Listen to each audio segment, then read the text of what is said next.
ቪዲዮ ተከታታዮች በሀገር ውስጥም በሀገር ውጭም ያላችሁ ሰላማችሁ ይብዛ። እንዴት ናችሁ? ሰላም ናችሁ? ከኔ ጋር ሁሉ ሰላም ነው አልሐምዱሊላህ። እንግዲህ እንዳያችሁት የሆነች ኢትዮጵያዊ ናት። ቤት አልተመቻት መሰለኝ ወደ ቢሮ ተመልሳ እንዴት ተመለሽ በማለት ነው ደብድበው የገደሏት። በጣም ነው የሚያሳዝነው። በቃ የኛ የስደተኞች መጨረሻ እንደዚህ መሆኑ ወላሂ በጣም ነው የሚያሳዝነው። በአንድ ነገር አልታደንም እኛ ወይ በሀገራችን ወይ እዚህ መተን በስርዓት እንኳን ለስራ ብለን መተን ብዙ ነገር ነው የሚደርስብን፣ ብዙ ነገር ነው የምንሆነው። ለምን እንደሆነ አንዳንዴ የቤታችን ነገር ውጭም ይከተለናል የሚባለው እውነት ነው። የሀገራችን ነገር ሌላ ሀገር ተከትሎን ይመጣል እና በሀገራችን ብዙ ነገር ሆነን መቼም ደስተኛ ሆነን እየኖርን አይደለም። ስደትን መርጠን የመጣ ነው። በብዙ ነገሮች ቸግሮን የቤት ኪራይ ብዙ ነገር ሆነን ተሰቃይተን የምንመጣበት ብር አጥተን እንኳን ተበድረን ነው የምንመጣው። ተበድረን ማለት ነው የስንት ሰው ፊት ገርፎን። ግን እዚህ መተንም እንደገና ሌላ ችግር ነው የሚገጥመን፣ ሌላ ነገር ነው ከድብደባ አልፎ እስከ መሞት ድረስ እና ብዙ ነገር ይደርስብናል። በጣም ነው የሚያሳዝነው የኛ መጨረሻ የእውነት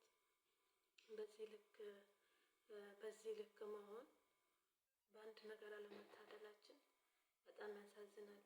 እና ደግሞ አዲስ የምትመጡ ልጆች ማለት ነው ልጆች ለመጀመሪያ ጊዜ ስንመጣ እንዳሰብን አይሆንልንም።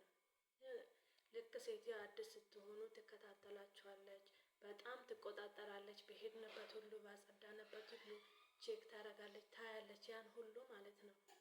እና ያን ሁሉ በቃ እሺ ብለን በትዕግስት ሁሉንም ነገር ችለን ካለፍን እስከ ለትንሽ ጊዜ ነው የምትከታተለው።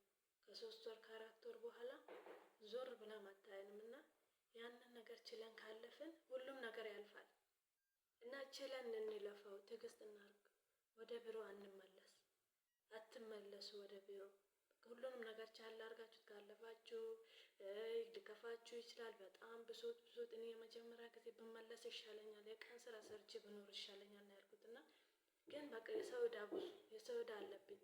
ያንን ዕዳዬን አልከፈልኩም። እዛ ብመለስ እንዴት ከፍላለሁ? በቃ ለትንሽ ጊዜ ልስራ፣ ያንን ዕዳዬን ከከፈልኩ በኋላ በቃ ወደ ሀገር ገባለሁ ብዬ ቀውጠዋለሁ ነበር ያልኩት። ግን 1 ወር 2 ወር 3 ወር ስሰራ ደሞዝ ስቀበል ምናምን በቃ እየለመድኩት መጣሁኝ። እና አሁን ከዚህ ቤት ካለሁበት ውጭ ብባል አልወጣም፣ ሌላ ቦታ ተቀያሪ ብባል ማለት ነው። በቃ ትለምዶታላችሁ ሁሉንም ነገር እና ማይለመድ ነገር የለም።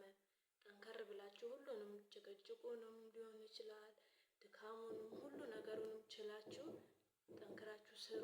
ሌላ ቤት አትቀይሩ፣ አትውጡ፣ ወደ ቢሮ አትሂዱ። ቢሮ ስትሄዱ መሞት ብቻ አይደለም፣ መገደል ብቻ አይደለም። ሁሉ ሰው እንኳን ባይገላችሁ በምግብ ነው የሚቀጧችሁ። ምግብ የለም፣ የምተኙበት ነገር የለም፣ ሲሚንቶ ላይ ያስተኛችኋል እና ብዙ ችግር ነው ያለው። ወደ ቢሮ አትሂዱ እስከመጣችሁ ድረስ ጠንከር ብላችሁ የከፋ ነገር እስከሌለባችሁ ድረስ ለህይወታችሁ አስጊ የሆነ ከሌለባችሁ አትመለሱ እና አርፋችሁ ብትሰሩ ይሻላል፣ ጠንክራችሁ ብትሰሩ ይሻላል። እና ይሄን ቪዲዮ ከወደዳችሁት ላይክ፣ ሼር፣ ሰብስክራይብ አድርጉ። ለዛሬ ይሄንን ነበረ ያመጣሁላችሁ። ሰብስክራይብ ማድረግ እንዳትረሱ።